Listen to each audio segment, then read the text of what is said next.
one of the great days of my life. So, and no one's asked me since then. All right, we muted everybody, and here we go. It is the Hair on Fire call. I started it 5 minutes late, but we'll take it 5 minutes farther because I'll tell you something. It is great to have each and every one of you on this call. I love the energy. I'm going to start getting up here and greeting people with Denise, because talking to you guys and listening to Cindy and listening to the little lady from New Hampshire and listening to everybody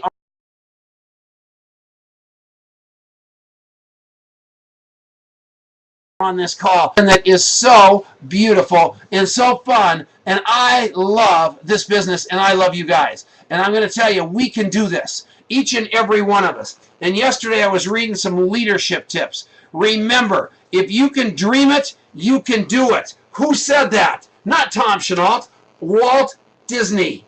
Think about that. Walt Disney. So vision's everything for a leader. It leads the leader. Your vision is leading you. Think about that. It paints the target. Is that what it does to you? Does it paint your target? Does your vision paint your target? It sparks and fuels the fire within and draws him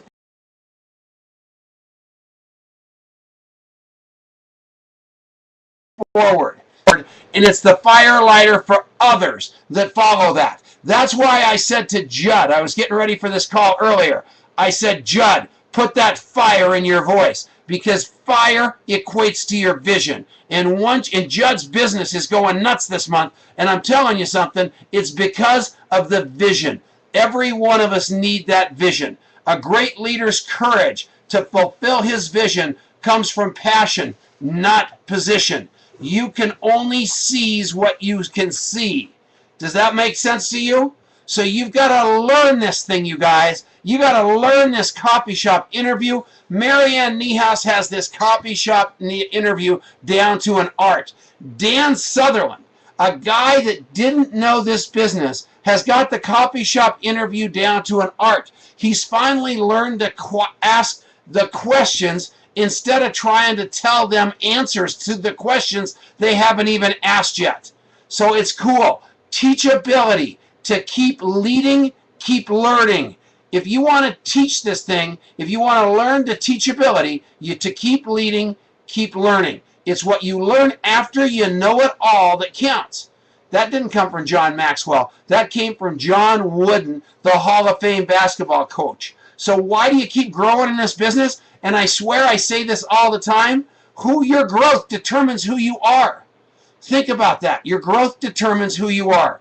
Who you are determines who you attract. Makes sense?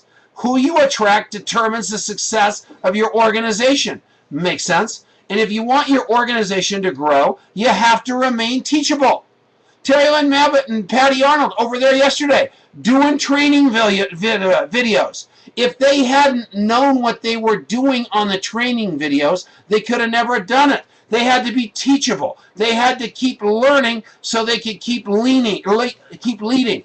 So that's what each and every one of you and I need to remember every day.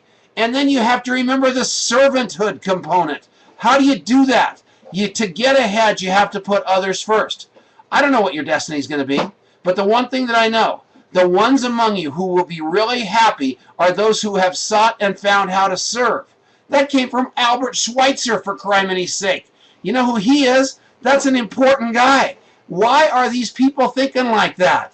A true leader serves. He serves people. He serves their best interests. And in doing so will not always be popular and may not always impress. But because true leaders are motivated by a loving concern rather than a desire for personal glory, they are willing to pay the price.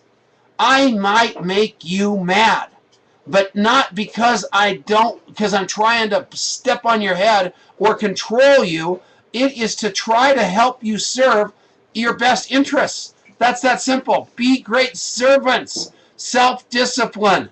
The first person that you have to lead is yourself. The fact that you're on this call this morning, a man without a decision of character can never be said to belong to himself. He belongs to whatever can make captive of him. That is unbelievable.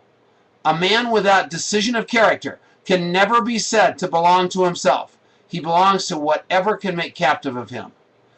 Don't quit, because once you are in that mode of quitting, then you feel like it's okay. It's not okay to quit. You're not quitting longevity. You're not quitting the coaching program. You're quitting on yourself. You're quitting on your dreams. You're quitting on your family and your goals. Don't quit, because once you're in that mode of quitting, then you feel like it's okay.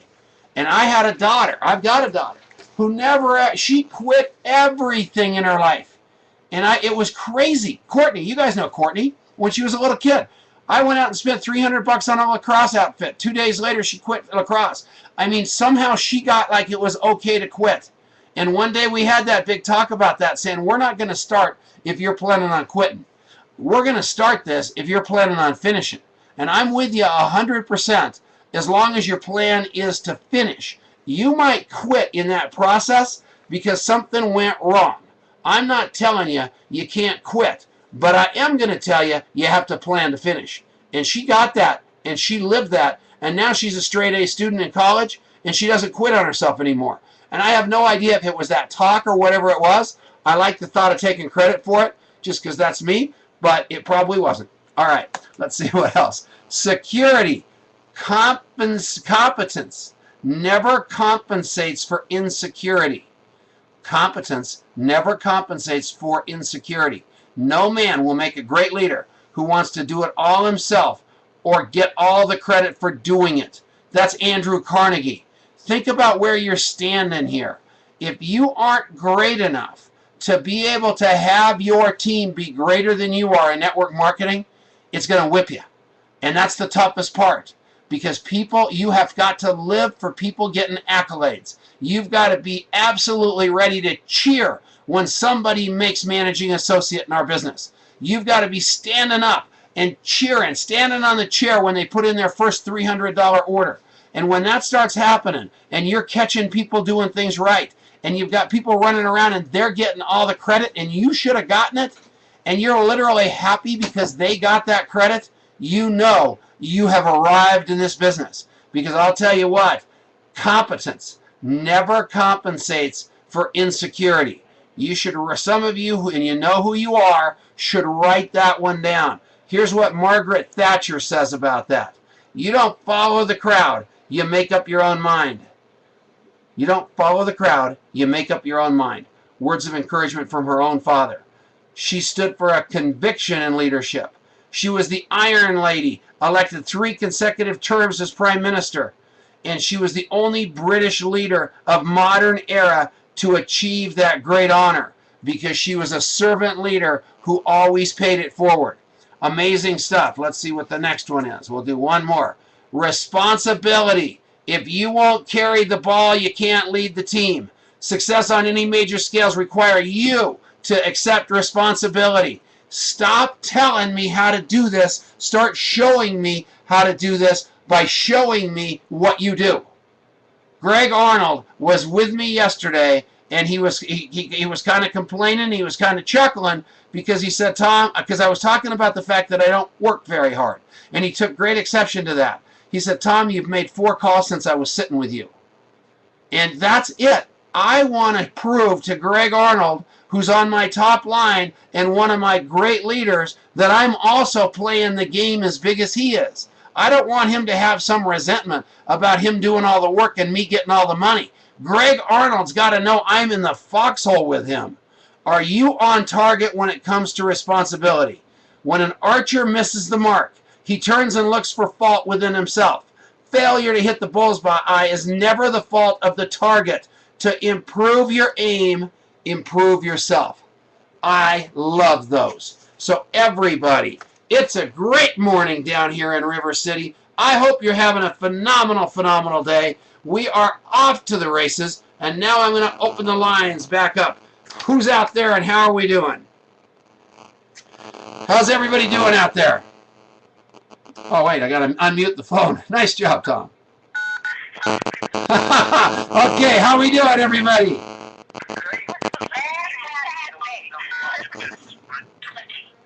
It's all about leadership.